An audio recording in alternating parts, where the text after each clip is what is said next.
Yes. Speaking of deep dives, Yes. a classic. Yes. A Hunt for Red October. Sean Connery playing the greatest Russian ever. Yes. Yeah, when you recommended this movie or suggested this movie, it's a welcome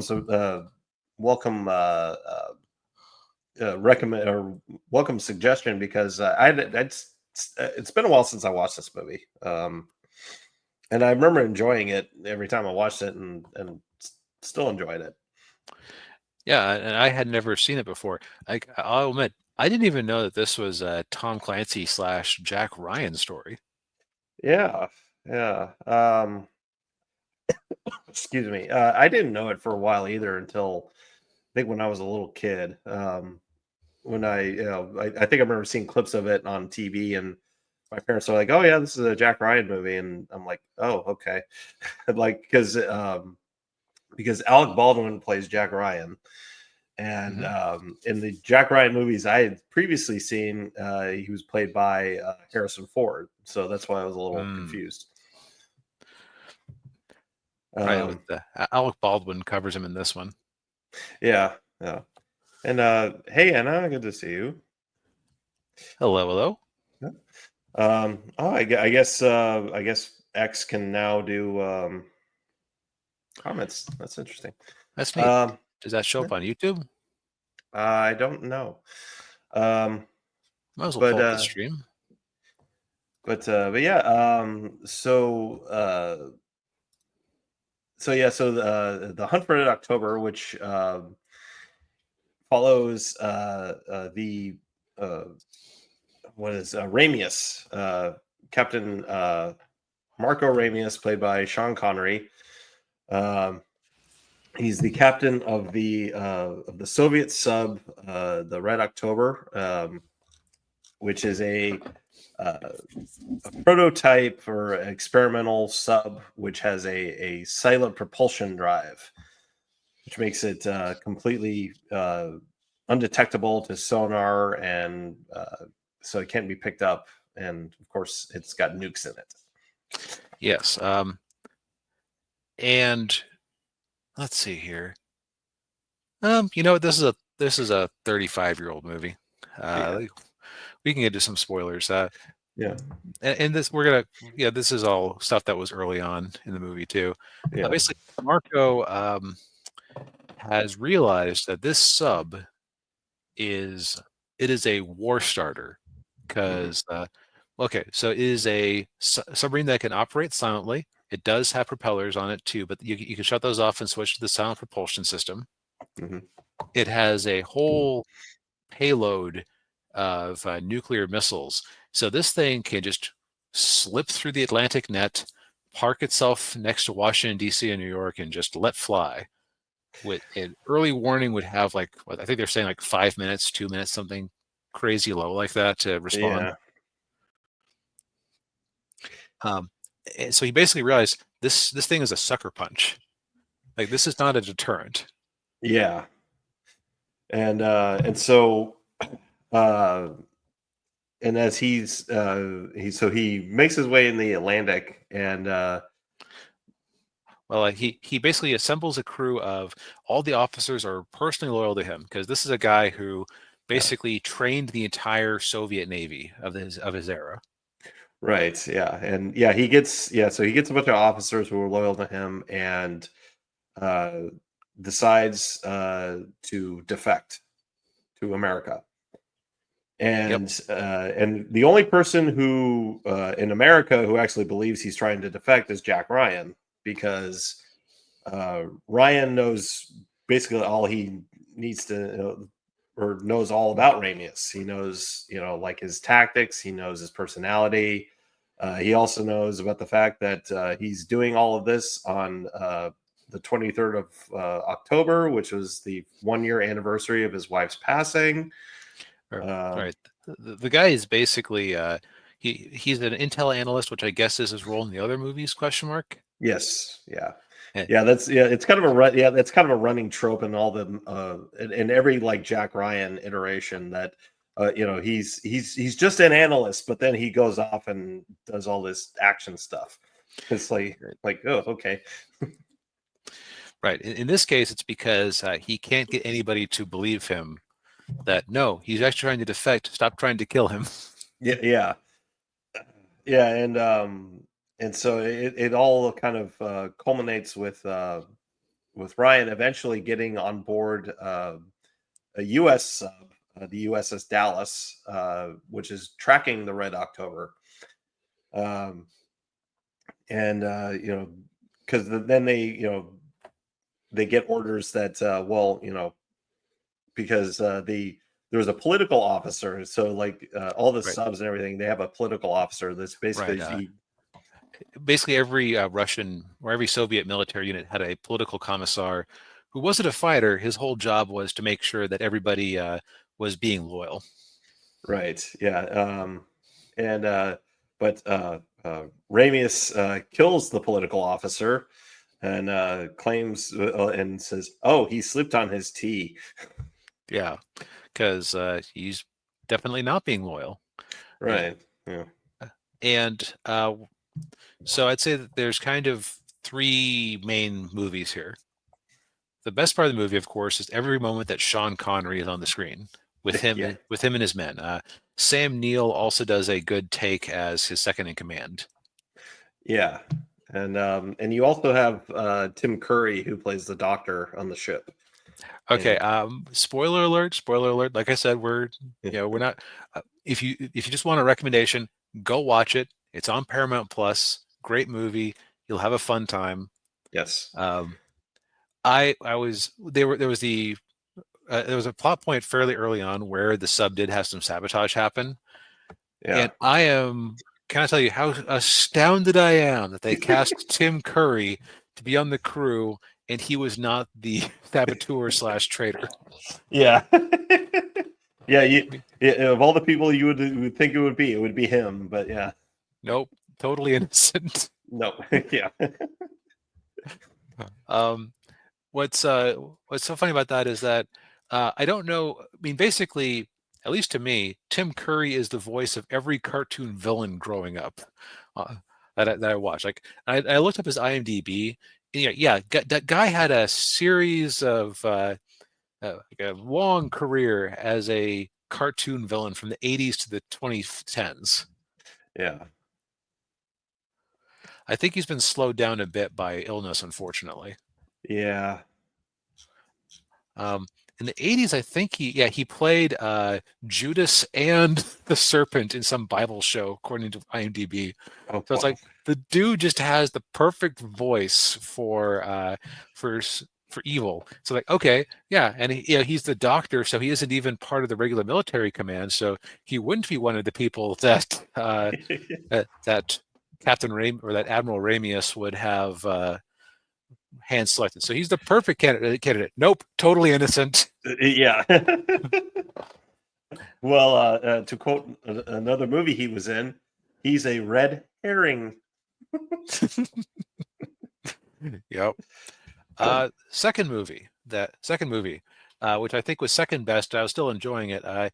You have Seaman Jones on the ship that Jack Ryan eventually gets on, played by Courtney B. Vance. Playing a sonar operator who is exceptionally good at what he does. And it's just kind of fun watching him be this god tier sonar operator. Yeah. He's got the ears of a bat. Ears of a bat. Yeah. Yeah, like there's a scene where they hear a torpedo going by, and they're like, "Oh, this is the Americans." Like, no, it's too high pitched. Yeah, he knows what a Soviet torpedo sounds like. Yeah. And so I liked that part of the movie. Him and also, what was the captain? Scott Glenn. Okay, yeah, Captain Glenn and his crew. That was fun. Yeah. Jack Ryan almost feels like an unwanted intruder into the fun, tense submarine movie. Yeah, he does. Yeah. You could almost just put any other character in that role and not be Jack Ryan, and it would you probably would have the same movie. For that matter, you would just have to have a character who is an intel analyst, get that information to an American crewman, and then have him do the action role with that instruction. Yeah, yeah. Like there's a couple of scenes that you'd have to rewrite a bit, but he's kind of unnecessary in the movie, which is a shame. Like I'm on the record that I think that Alec Baldwin is a fine actor.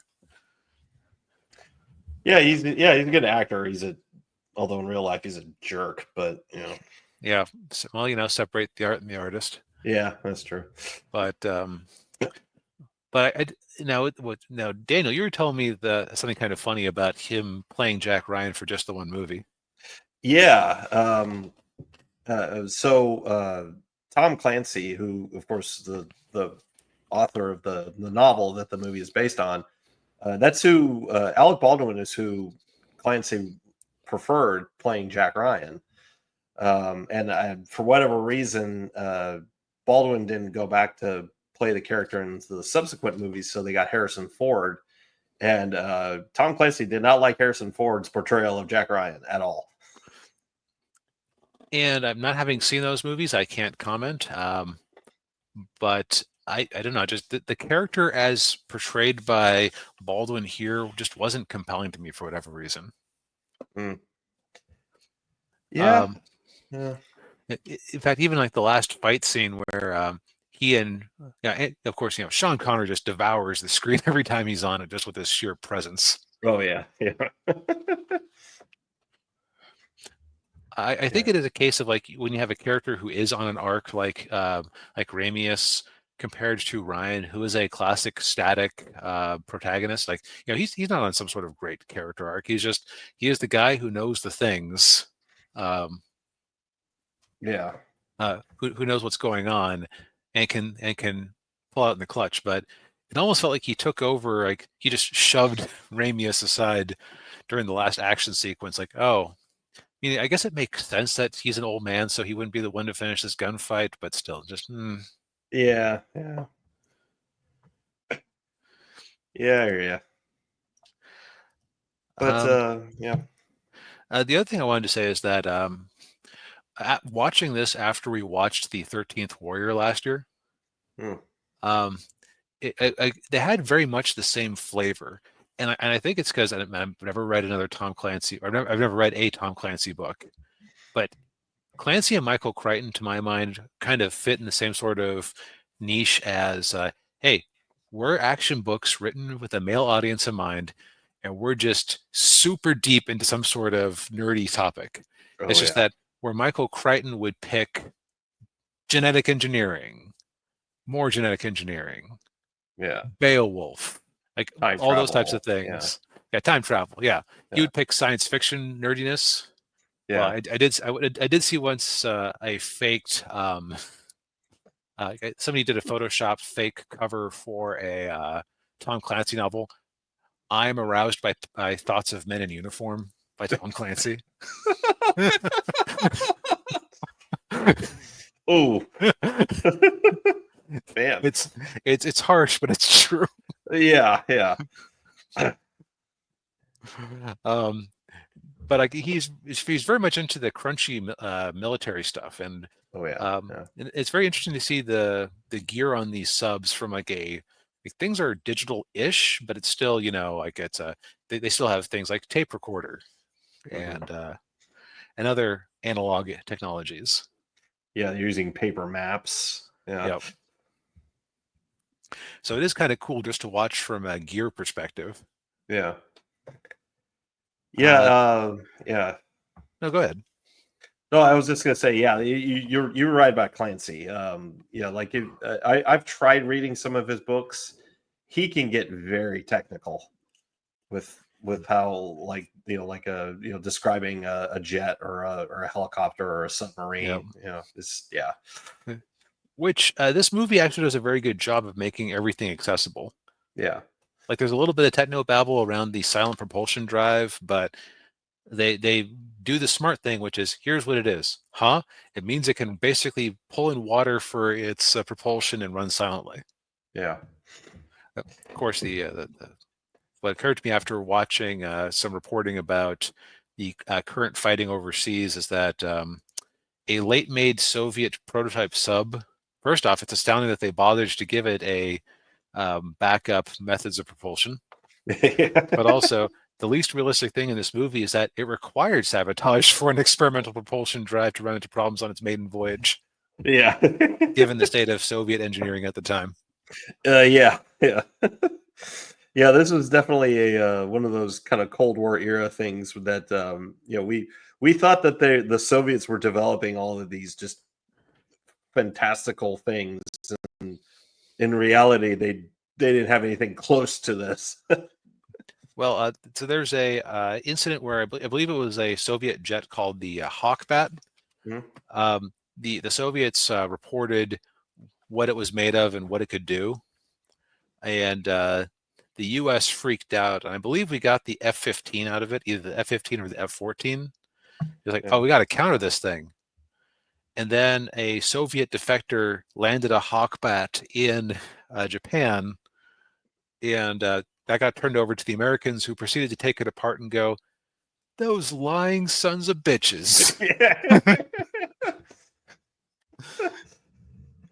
They said this was a super light frame. No, they can't do the G's it's promised. It didn't have the flight ceiling, but of course we made our jet based on the assumption that we had to counter this thing. So you screwed up Yeah. because they had a superior jet to deal with. Yeah. Yeah. That's the one instance where propaganda cannot work in your favor. That is actually just to go a little bit sidebar here. That is a thing I've heard in a lot of reporting when you have people like comparing specs online. Um, my understanding is that a lot of Russian things will be reported at their optimum, like okay, yeah, I can go this fast when it's loaded down, or it's not loaded down, or it can shoot that far under ideal conditions where there's no jamming, et cetera, et cetera. Where Yeah. usually the NATO stuff reports more typical performance. So you can have the weapon systems that look about the same on paper that perform very differently when you actually shoot them. Yeah. But Yeah. that's a little bit. Man, I have become the thing I just accused Tom Clancy of being. Yeah. Back on point. This is a very enjoyable movie. Uh, Yeah. Sean Connery was great. It really made me miss him. Yeah. Yeah. Trying to well, he has a very he had a very vast filmography of other movies that weren't James Bond. So Yep. Although, let's see here. Okay, so this wasn't the last movie. There was some really bad straight to DVD animated movie that was his last recorded role, from what I heard. Oh, well, I know his last movie was The League of Extraordinary Uh, Gentlemen. okay, yeah, yeah. Okay, so it was Sir Billy. Uh, which look at that! Look at that amazing Oh wow. 2000s era CGI. Oh oh Um, although there is one movie that's listed after that from 2012 called Ever to Excel. So I don't know, maybe IMDb reordered things because they came out the same year and they didn't want to embarrass him that badly. yeah yeah. Ooh. Well, Look, this is the real legacy. yeah, yes, indeed, yeah, and also too, that toupee was superb. I didn't even realize it was a tube. Oh yeah, he was bald. Yeah, That makes sense. That makes yeah, sense. yeah. Like his hairline in uh, Indiana Jones. That's what his head always looks like. Yeah, I was James Bond. I'm not going to show up without my hair. Gosh. Hey, Daniel, Yes. what time did Sean Connery arrive at Wimbledon? I don't know. Tennis. Um, All right, yeah. I'm feeling silly. It's been a week. I've actually really enjoyed shooting the episode this week just because it let me take my mind off of some other nonsense I've been dealing with. So Yeah. um, I'm getting silly. This All movie's right. good. Yes. You are ordered to go watch it definitely before anything else we reviewed today. Indeed. Yes. Paramount Plus. Yeah. Yep. Get a month of that, or go get yourself, just go rent it digitally, whatever you got to do. Indeed. Yes. Well,